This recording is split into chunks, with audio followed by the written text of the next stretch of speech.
है। तो ये 4 मांगे लेके हम चल रहे हैं पूरे हिंदुस्तान में। कई बार हमने आंदोलन किए, हजारों आंदोलन किए, इंडिया गेट से लेके जंतर मंतर से रामलीला। नमस्कार, ईपीएस 95 पेंशन धारकों, एक बार फिर से आपका इस यूट्यूब चैनल में स्वागत है। जी हाँ दोस्तों, आपको बता दूं कि इसके साथ साथ में कई अन्य मांगों को लेकर गवर्नमेंट सरकार ने ईपीएस पेंशन धारकों को बड़ी खुशखबरी देते हुए बताया है कि सभी पेंशन धारकों को ये लाभ दिया जाएगा और न्यू पेंशन धारक हैं उनको लिए एक बड़ी अपडेट भी जताई जा रही है। और न्यू पेंशन धारक हैं उन सभी पेंशन धारकों की बात करी जाए तो ईपीएस पेंशन धारकों के साथ में कई अन्य मांगे भी स्वीकार होने जा रही है। तो इन मांगों को लेकर गवर्नमेंट सरकार की तरफ से सभी पेंशन धारकों को जल्द ही लाभ दिया जाएगा और इन सभी पेंशन धारकों को इनके साथ में कई पेंशन धारक हैं उनको लाभ देने को लेकर गवर्नमेंट सरकार ने बड़ी इजाफे देते हुए बताया है कि सभी पेंशन धारकों को पेंशन में बढ़ोतरी करने की मांग है वो स्वीकार होने जा रही है और सभी पेंशन धारकों को पेंशन में लाभ दिया जाएगा और सभी पेंशन धारकों को इस योजना के तहत में मतलब जो ईपीएस 95 पेंशन है उनको सभी पेंशन धारकों को पेंशन में जोड़ा जाएगा और सभी पेंशन धारकों को 7,500 पेंशन करने की मांगे हैं और महंगाई राहत और महंगाई भत्ते में भी बढ़ोतरी की जाएगी और मार्च के महीने भी आ चुका है। और आपको बता दूं कि ईपीएस 95 पेंशन के तहत में कई बड़ी मांगे स्वीकार होने जा रही हैं और इन सभी पेंशन धारकों को पेंशन से जुड़ी बड़ी अपडेट भी जताई जा रही है। और आपको बता दूं कि ईपीएस 95 पेंशन के तहत में आप सभी को यही बता दूं कि ईपीएस के तहत में सभी पेंशन धारकों को जल्द ही इस पेंशन का लाभ दिया जाएगा और ईपीएस के पेंशन को बड़ी मांगे हैं वो राहत के साथ में बता दूंगा। जी हाँ दोस्तों, आपको बता दूं कि इसके साथ साथ में कई बड़ी मांग हो सकती हैं और ईपीएस 95 के तहत में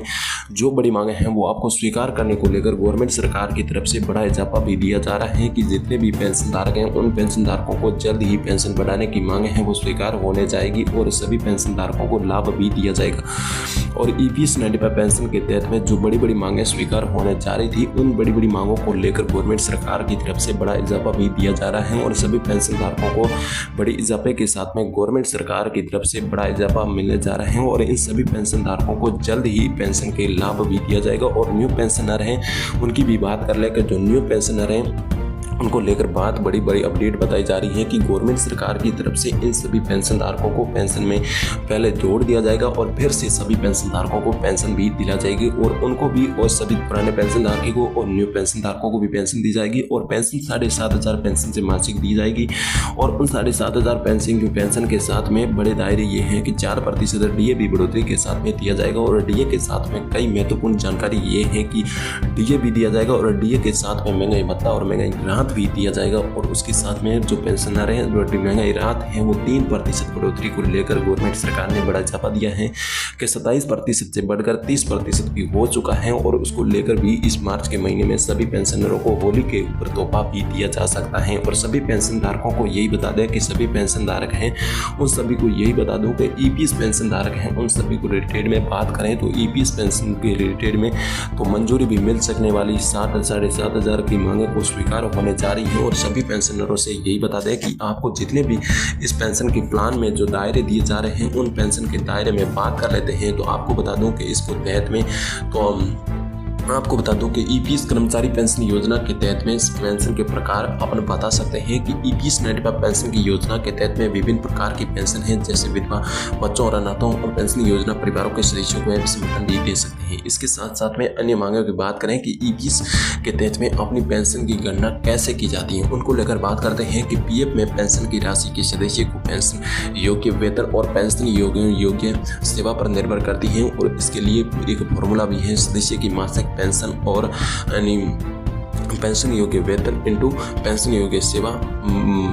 भाग 17 और उसके बाद में पेंशन योग्य वेतन की गणना कर्मचारी पेंशन योजना से बहाल में निकाल सकते हैं। और सभी पेंशन धारकों को अब कैलकुलेशन करना पड़ रहा है क्योंकि 4% बढ़ोतरी के साथ में सभी पेंशन धारकों को पेंशन में बड़ी इजाफे के साथ में गवर्नमेंट सरकार की तरफ से बड़ा इजाफा भी मिल सकता है जल्द ही। जी हाँ दोस्तों, आपको बता दूं कि इसके साथ में न्यूनतम पेंशन है वो 7,500 करने की बढ़ाने को लेकर गवर्नमेंट सरकार ने फिर से एक बार हो सकता है मतलब रोक लगाने की भी बात कर सकते हैं। उसको लेकर बात करते हैं कि राष्ट्रीय संघर्ष समिति ने कहा है कि अपनी मांगों को समर्थन करने में जो हमने रामलीला पर जो रैली निकाली गई थी उस समय बात कर ली गई थी और अंतिम चेतावनी भी दी गई थी कि हमारी 7,500 अगर जो मांगे नहीं हुई तो कमांडर अशोक जी रावत ने बताया था कि हमारी मांगे अगर जो स्वीकार नहीं हुई तो उन पेंशनरों को सभी पेंशनर हैं वो हम आमरण आश्वासन के लिए रेडी भी हो सकते हैं। और आपको बता दूं कि इन न्यूनतम पेंशन को बढ़ाने बढ़ाने को लेकर 7,500 रुपये मासिक पेंशन के समेत में अन्य मांगे हैं वो स्वीकार होने जा रही हैं और उनके साथ में देश भर के 50,000 से अधिक कर्मचारी उसमें भी शामिल हो चुके थे।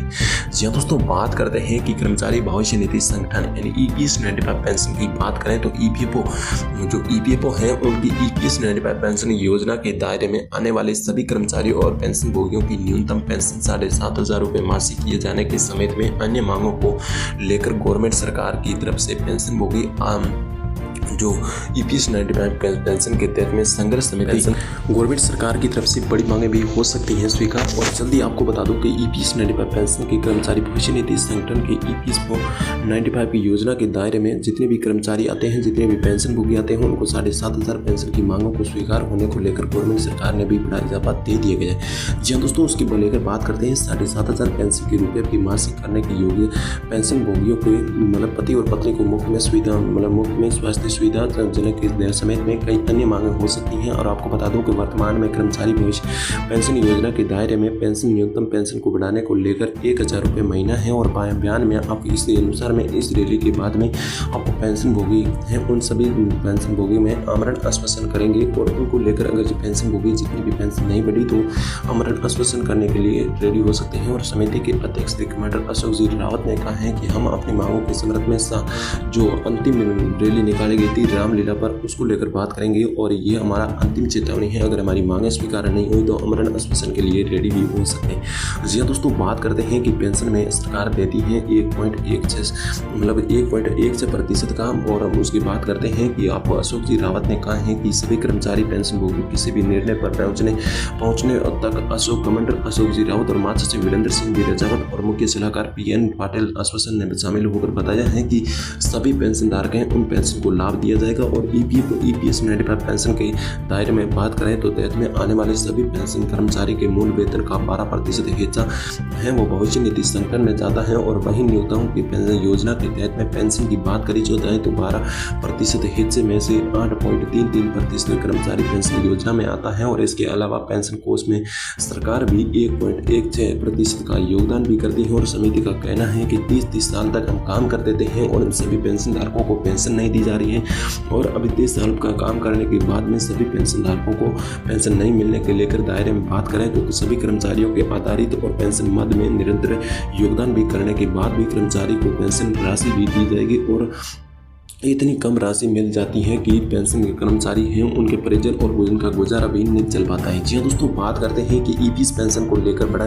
न्यूनतम फायदे की बात करें तो EPS की ज़्यादा पेंशन बढ़ने को लेकर जो मौका दिया जाना है वो गवर्नमेंट सरकार की तरफ से सभी पेंशन धारकों को दिया जाएगा। और आपको बता दूं कि इसके साथ में कई ऐसे महत्वपूर्ण मुद्दे भी बताए जा रहे हैं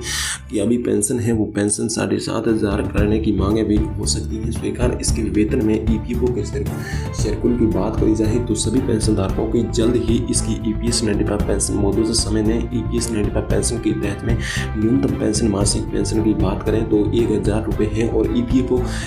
ने 1 सितंबर 2017 को पात्र पेंशन भोगियों को इनका भुगतान कर रहा है। और EPS 95 योजना का संचालन कर्मचारी भविष्य निधि संगठन करता है। और देश में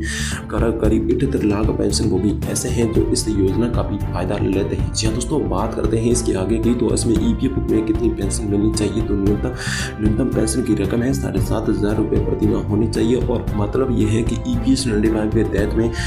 जो 15,000 रुपये से अधिक है और पेंशन का भुगतान 25 वर्ष की उम्र के किया जाना चाहिए। और अक्षमता के पीड़ित में पेंशन की योजना के दायरे में आने हैं। और जितने भी प्राइवेट कर्मचारी हैं उनको लेकर बात करें तो EPS 95 पेंशन की योजना के EPFO खाते में कर्मचारी बेसिक सैलरी और DA का 12% होना चाहिए। और एम्प्लॉयमेंट की बात करें तो एम्प्लॉयमेंट का योगदान भी इतना ही होना चाहिए। और इसमें से बात कर रहे हैं कि सभी पेंशन धारक हैं उनको 8.33% का उनको राशि का पेंशन का फंड है वो दिया जाना चाहिए। और बाकी 3.67% राशि का ये भी उनको दिया जाना चाहिए। जी दोस्तों, बात करते हैं इसको लेकर तो गवर्नमेंट सरकार की तरफ से बड़ा इजाफा देते हुए बताया है कि सभी पेंशनरों को ये लाभ दिया जाना चाहिए। और सभी पेंशन धारकों बड़ी राहत के साथ में मांग है वो स्वीकार होनी चाहिए। और बड़ी मांगों को भी ये फैसला जल्द ही कर दिया जाना चाहिए। तो आपको वीडियो कैसा लगा? जब वीडियो अच्छा लगा तो वीडियो को लाइक कर देना और चैनल को सब्सक्राइब करके बेल आइकन जरूर प्रेस कर देना ताकि आप सभी को हर हमेशा जानकारी मिलती रहेगी। आज के वीडियो में इतना ही।